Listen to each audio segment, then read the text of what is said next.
Hello বন্ধুরা, লিয়া take চ্যানেলে আপনাদের সকলকে স্বাগত। আজকে আমি দেখাবো কিভাবে এসবিআই এটিএম থেকে পিন নাম্বার চেঞ্জ করা হয়। পুরনো পিন নাম্বার চেঞ্জ করে নতুন পিন কিভাবে করতে হয় সেটি দেখাবো। ফার্স্ট আপনার এটিএম কার্ডটি এটিএম মেশিনের ভিতরে সোয়াইপ করতে হবে। সোয়াইপ করার পর এখানে অপশন চলে আসবে।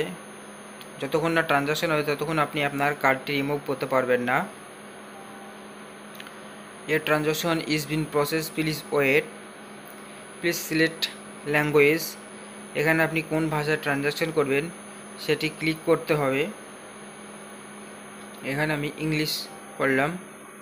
ইংলিশ করার পর deer customer please select transaction. এখানে দেখুন banking, set pin, quick cash. এখানে ব্যাংকিং যে অপশনটি এসছে ব্যাংকিং অপশনটি ক্লিক করতে হবে। ক্লিক করার পর এখানে দেখুন ফের ডিটেলস সব চলে এসছে।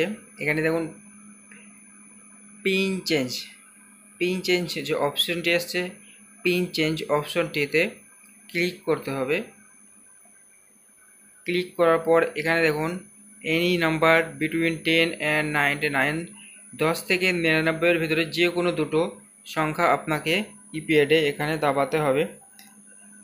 দেওয়ার পরে দেখুন এখানে ইয়েস নো, ইয়েস যে অপশনটি আছে ইয়েসটি করতে হবে, নো করলে ক্যান্সেল হয়ে যাবে। ইয়েস যে অপশন আছে ইয়েস অপশনটি ক্লিক করতে হবে।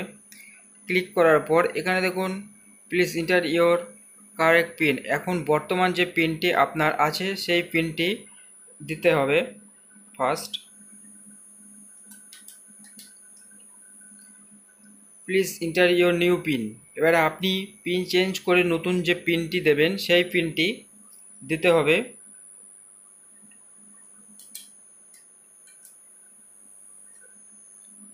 প্লিজ রি এন্টার ইওর নিউ পিন। আপনি যে নতুন পিনটা তৈরি করলেন সেটি পুনরায় আরেকবার দিতে হবে কনফার্ম করবার জন্যে।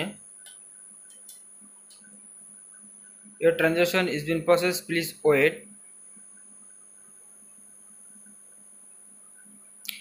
ট্রানজাকশন কমপ্লিট হয়ে গেছে, মানে আপনার পিনটা চেঞ্জ হয়ে গেছে। এবার আপনি নতুন পিন দিয়ে ট্রানজাকশন করতে পারবেন। ভিডিওটি যদি ভালো লেগে থাকে অবশ্যই চ্যানেলটিকে সাবস্ক্রাইব করবে রাখবেন আরও নতুন নতুন ব্যাংকিং সব ভিডিও পাওয়ার জন্যে।